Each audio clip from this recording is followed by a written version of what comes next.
A and 1B. And now we get to problem 2,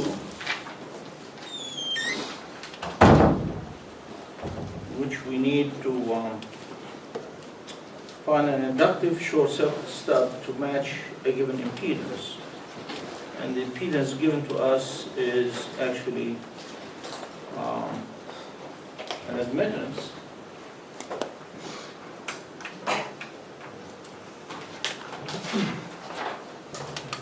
When it was 0 to 1 plus J1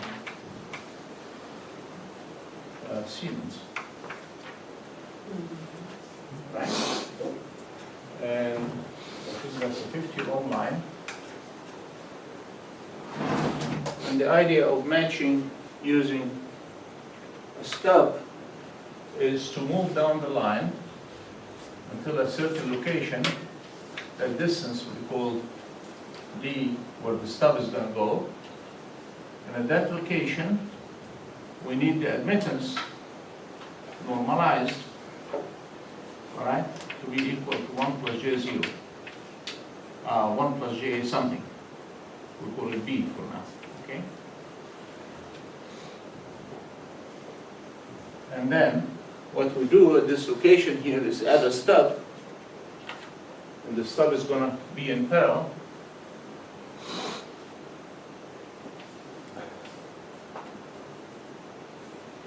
That's Y stub. So we add Y stub here is equal to minus JB, such that the total admittance beyond becomes 1 plus J0.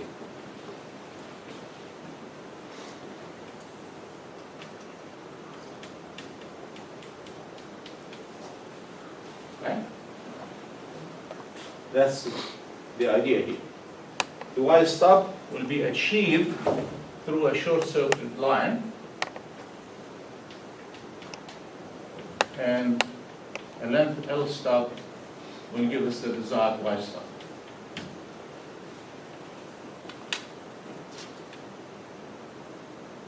So I wish someone drew that in the solution paper. Right? You guys are just rushing to the solution, and you put all that up in the air without documenting it. If you document it, it helps you out. Right? So we need to do that. All right? So how do we do it? Well, we look at the constraints. One constraint is this one here has to be inductive. The other constraint is shunt. We already took care of that.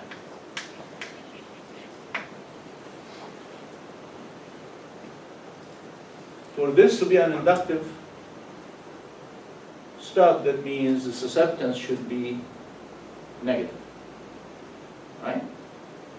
Because a positive susceptance would be capacitive, a negative susceptance would be inductive. So that means this one here, Y stub, should be minus J something. That means this polarity is right. I need that polarity. Obviously, we wrote this as algebraic, so B could be possible negative, but means here B should be positive. That means B should be positive. That means I need here 1 plus J something. I need the positive B, not the negative B. So I'll go to the Smith chart.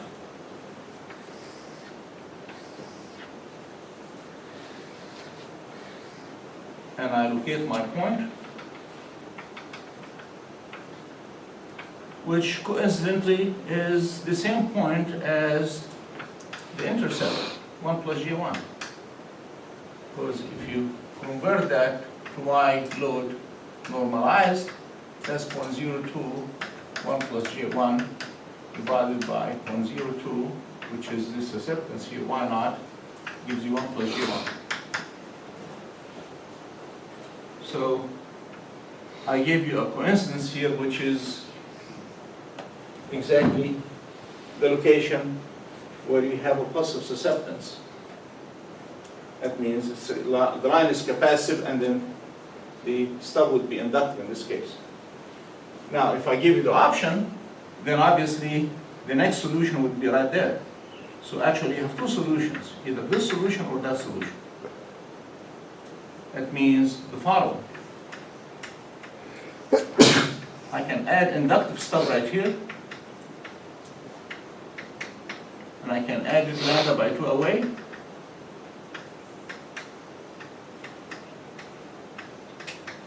Or I can add a capacitive stub some other distance here. We put that here in different color.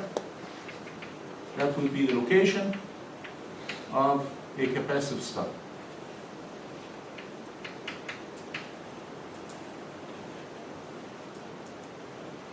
So the distance, these stubs either 0 or lambda over 2, or actually n lambda over 2 if you wish, in general. Right? We said we prefer to be as close as possible to the load, so a lambda over 2 is a good solution. Right?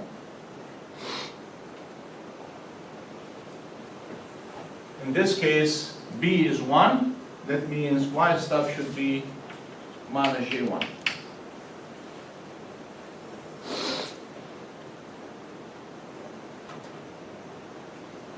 So I go on a different Smith chart, or on the same one if you want to say paper. And minus J1 is right there. That's Y stub.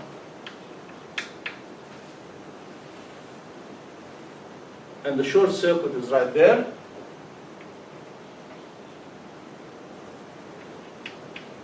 That means this is the load. Z is equal to L is right here. And Z is equal to L stub right there. I'm sorry, D. In this case, D. Right? D is equal to Z. Remember D and Z? D is the scale that goes from the load. Z is the scale that goes from the source. So if I move from this location to that location, I'm moving towards the load, and that's, which way is that? Counterclockwise. Right? So that is my distance, and that distance is right away, is 1/4 of a cycle. And the cycle is lambda over 2, so that's 1/8 of lambda, which is 0.125 lambda. So that's my L stub.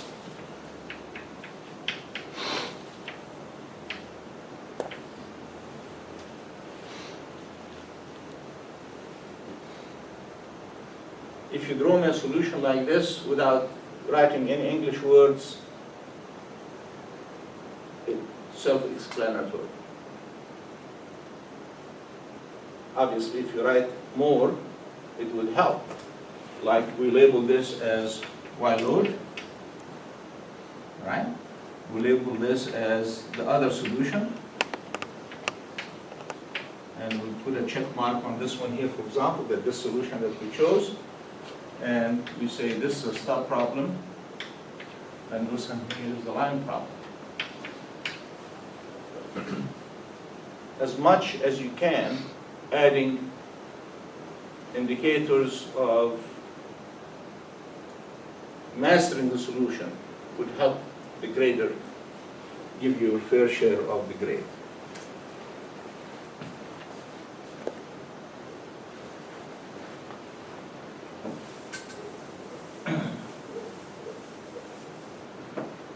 Any questions? Move on to the next. We have a transmission line of Z naught of 100 ohms.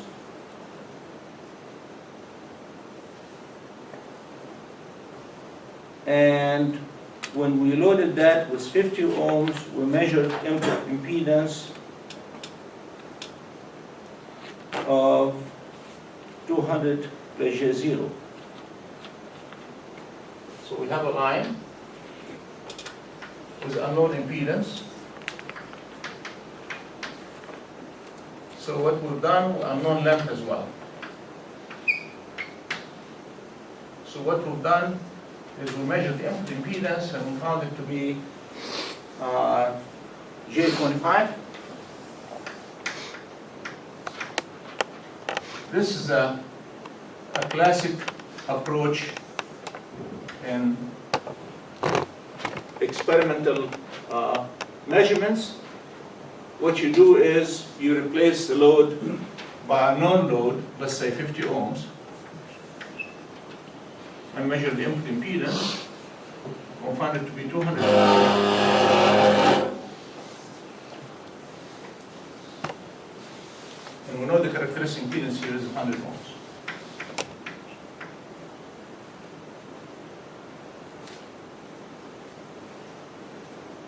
So we need to find these two unknowns. Typically, we sometimes also use a short or an open. That's really in the laboratory environment. Put a short and measure, put 50 ohms and measure. You do things of that nature to be able to help you get the unknowns in this case. So if you do that, you discover that the line is lambda over 4, right? Because what you do is you say 200 is equal to 100 times ZL, which is 50, plus J Z naught, which is 100, tangent of beta L divided by 100 plus J50 tangent of beta L. From that, you conclude that your L is lambda by 4. Right? I think almost all of the class got that one right. Now we get back to this. You can do that either by Smith chart or by the same equation.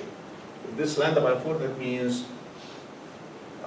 this impedance squared is equal to the product of these two. And that was obvious here, right?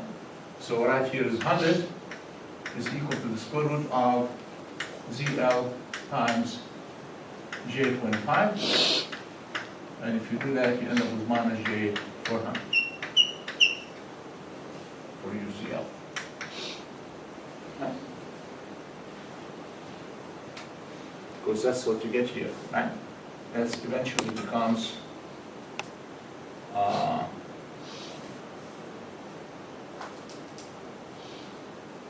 this crosses out and becomes 100 squared divided by 50, right? Which is 100 is actually the square root of 50 times 200. Right? So these are the properties of the lambda by 4 line. So I can just use it there. The other alternative is you go on the Smith chart.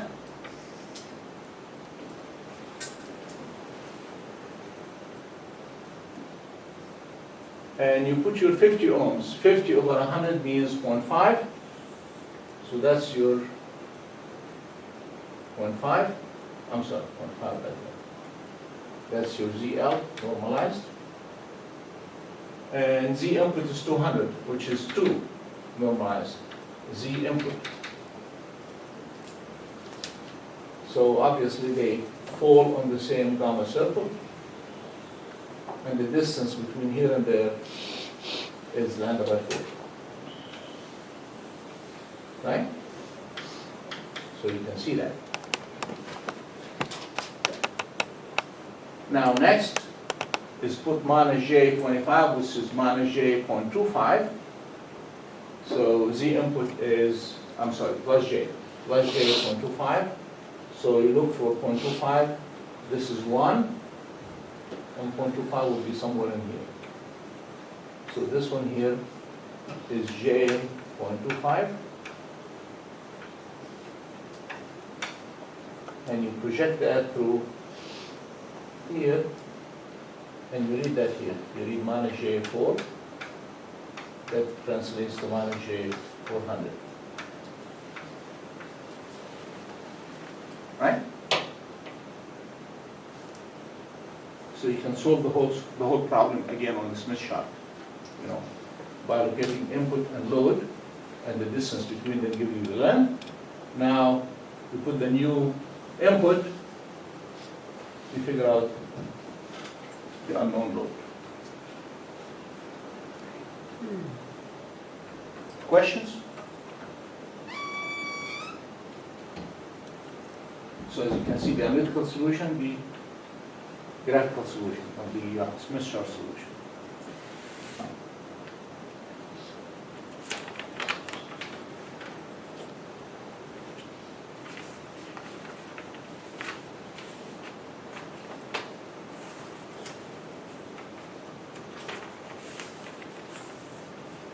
Let's do number 4 while we are doing all these things.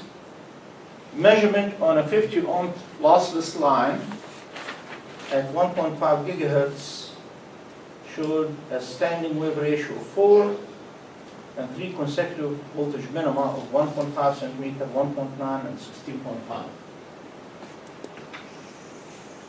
I'll do it again with a Smith chart.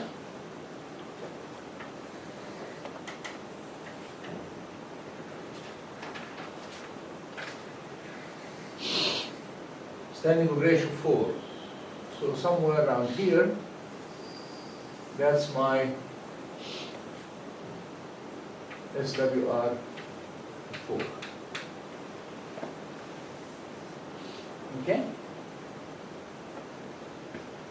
Right away I can see my gamma, magnitude of 0.6.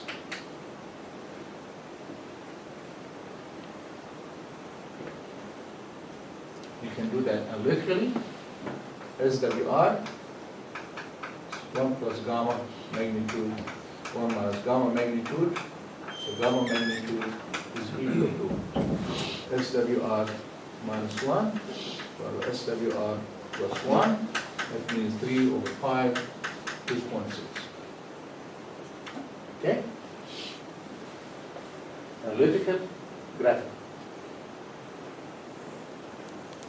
Now, on my line, and again, I wish that you would do a graphical representation of the problem. So, you show your appreciation for things, as well it helps you visualize things. Instead of looking for the data, if you put it graphically in front of you here, ZL is unknown. So I'll put ZL with a question mark, see? And I saw a minima here, a minima there, and a clear minima there. So that's 1.5. So that's D now. I'm working on the D scale, not the Z scale. 1.5, 7.5, and I forgot what it was. 9 and 16.5. 9. I'm sorry. 16.5. Minimus means my voltage wave is doing this kind of thing. Right? That's my voltage wave.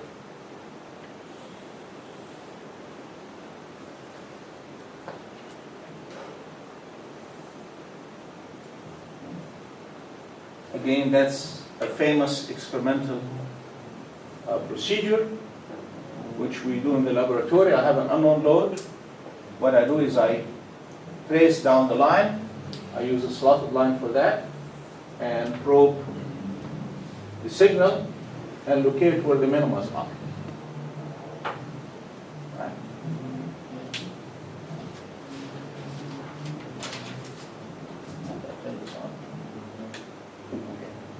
So what do we do now? First thing we discover is this is a lambda by 2. So lambda by 2 is 7.5. Stands straight in right side. 7.5 centimeter. That's lambda by 2.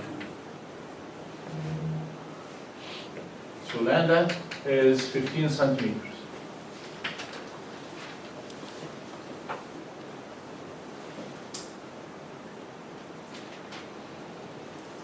Where is that on this Smith chart? The voltage minima happens right where the impedance minima is. Right? The impedance is voltage over current. So when the voltage is minimum, the current is maximum. That's always the case, because if you look at the solution, V of Z is equal to V plus e to the minus gamma Z plus V minus e to the plus gamma Z, right? And the current is the same expression with a minus sign. So the voltage maximum happens when this and that line up. Remember when we did the two phasors, right? When these two phasors line up, you get the voltage maximum, right? When they are out of phase, you get the voltage minimum. So if I look at this phasor and that phasor, they are rotating opposite each other, and they add and subtract. So when they add, give you the voltage maximum. When they subtract, give you the voltage minimum. What happens to the current is the complete opposite. When these add, these subtract. When these subtract, these add. So voltage maximum corresponds to current minimum. And therefore the impedance is maximum. At the voltage maximum, impedance is minimum, voltage minimum. So on the Smith chart, that is the location of your V min. Because that's the lowest impedance point that you have. The impedance, Z, magnitude, is R magnitude squared plus X magnitude squared. So for this to be minimum, the X has to be minimum, means 0. And R has to be minimum, that means the closest possible to the outer circle. This is R is equal to, R is equal to 0 right here. And that's R is equal to infinity. So you are the closest possible right there. X is equal to 0 and R is the smallest in this location.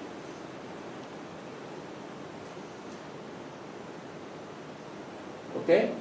So that's my location of this point here. If I call this one here D1, so that's the location of D1. It's also the location of D2. It's the same thing, same point. Because I go lambda by 2 and come back to the same impedance value. So D1, D2, D3, all of them happen here. D1, 2, and 3 are all this point here. And they are lambda by 2 apart. But how far are they from my load? That means I need to move now distance D1 this way to find ZL. So I need to move from here 1.5 centimeters. D1 over lambda is equal to 1.5 divided by 15. That means 0.1. So I need to move 0.1 towards the load, which is counterclockwise. So I'll move towards the load 0.1. That means 0.1. Now this is 0.25.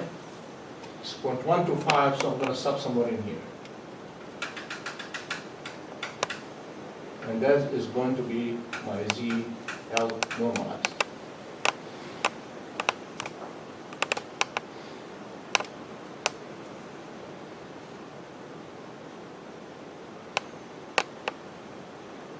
Now that's graphical. How do we do that numerical? All right, let me erase some space here.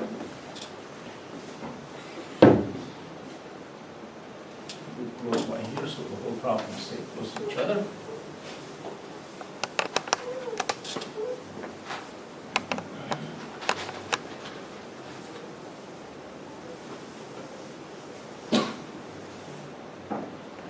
Instead of using that equation, Zn is equal to Z naught, ZL plus JZ naught, tangent divided by, that equation came from two simpler equations. Right? Remember the two equations that were measured in the process? Gamma is equal to Z, gamma of Z. Z of Z minus Z naught by Z of Z or Z naught. Which is a Smith chart, right? This one here is a Smith chart. graphically, what did I use? I used a Smith chart and something else, which is a rotation. And the rotation is gamma of z is equal to v plus over, I'm sorry, v minus over v plus e to the 2j beta L, beta z. Maintain the same z, right? These are the two equations I'm using right here in the solution. One of them, this one here, is a Smith chart. And this one here is the rotation, the circle. So the same tools I'm using analytically. These two are the ones that produce z of z is equal to z naught, zl plus, etc., z naught plus, etc. So if you don't want to use that, just use the same tool. Use the ingredients, right? Let's package the solution instead of use the pre-packaged solution. Okay. Now, I'll write gamma here and gamma there. Gamma here is gamma minima, right? Which is going to be location D1. That's minus 0.6. Right?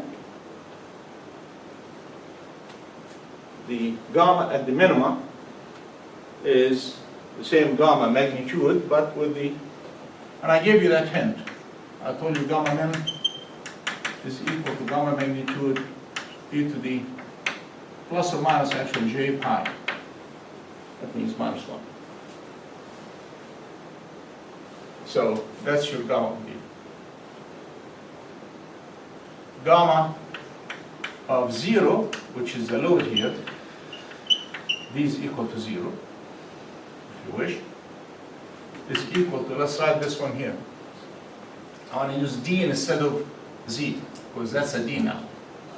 That's v minus over v plus e to the 2j beta, and instead of z is going to be L minus d, right?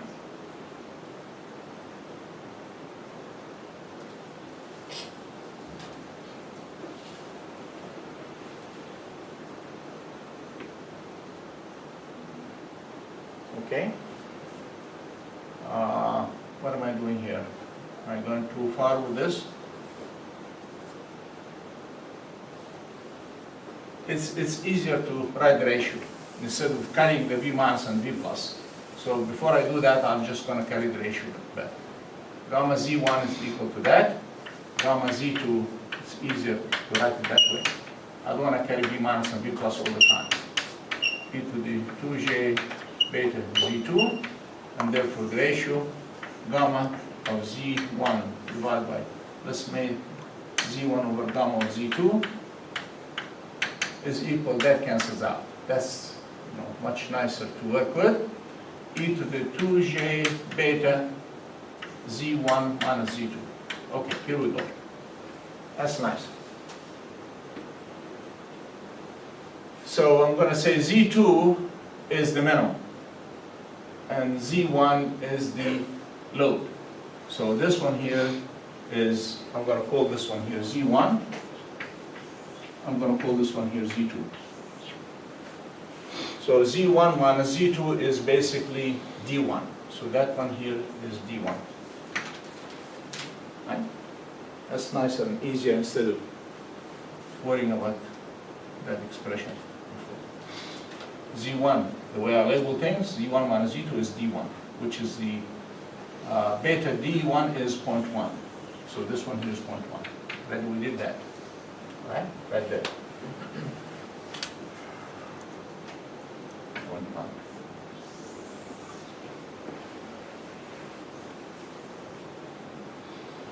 Times 2 pi.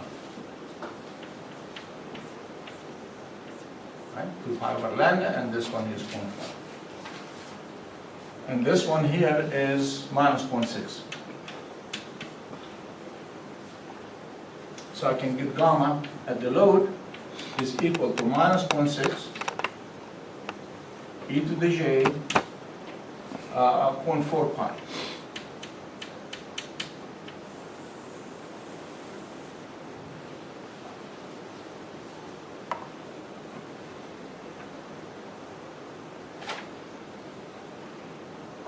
Now I know gamma L, I can find ZL. From here, ZL is equal to Z naught, okay? 1 plus gamma divided by 1 minus gamma. Sub L.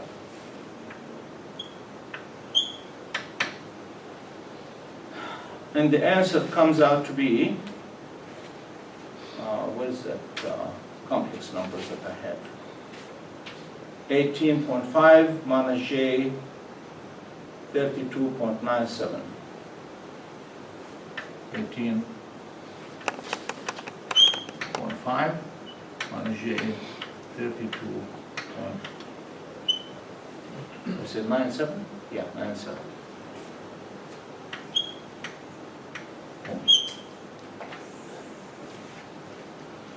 So this analytical solution, that's the graphical solution.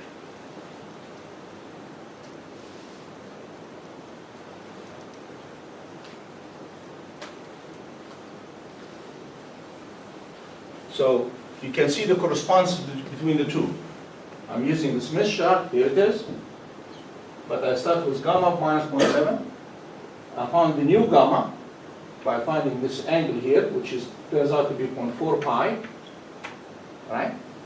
So I rotated that much, got the new gamma, and from the gamma I went back to the chart to read the R and the X.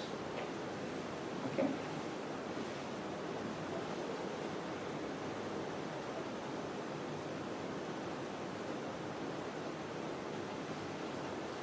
Questions?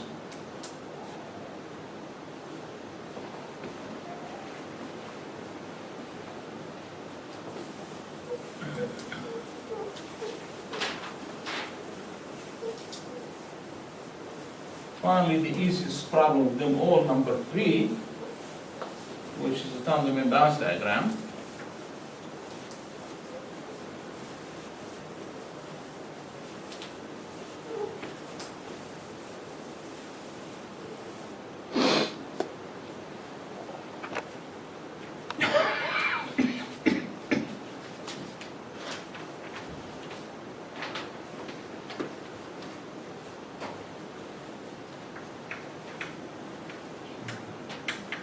Then U of t, and this one is 125 ohm, 75 ohm line, and a load of 50 ohms.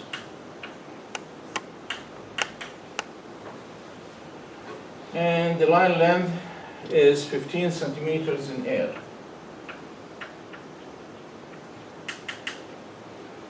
Air core, or air dielectric, and we need to find the balance diagram.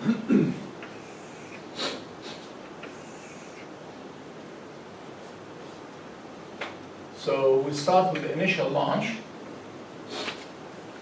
and we're using rhos here, right? We don't use gammas. So the initial launch is a voltage divider between this and that, as if the line is infinite. It doesn't see the 50 ohms, it only sees 75. So this one here is A of t, and A of t would be 10 U of t times 75 divided by 125 plus 75, which becomes 1375 U of t.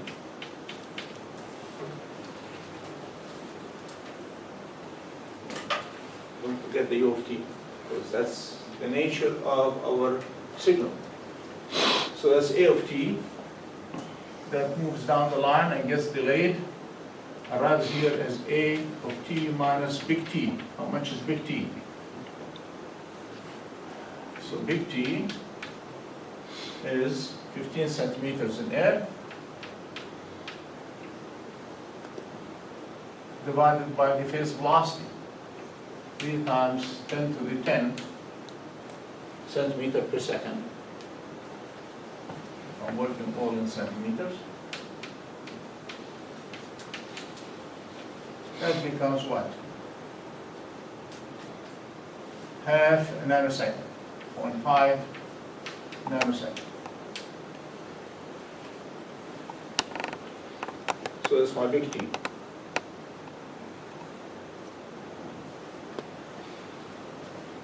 A reflection happens here, and that reflection coefficient is the reflection coefficient right there, rho sub L is equal to 50 minus 75 is minus 25 divided by 125, that's minus 0.2. So that's minus 0.2 A of T minus big T minus 0.2. And that arrives here as minus 0.2 A of T minus 2T.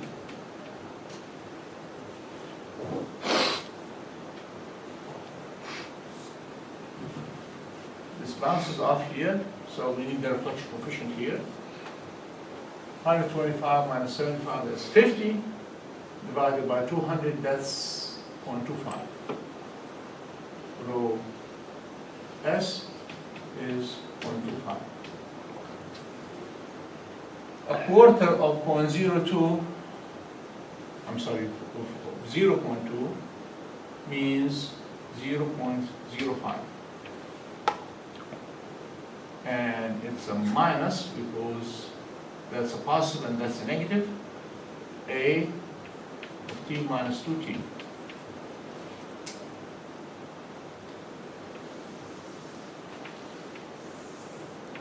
And that repeats on.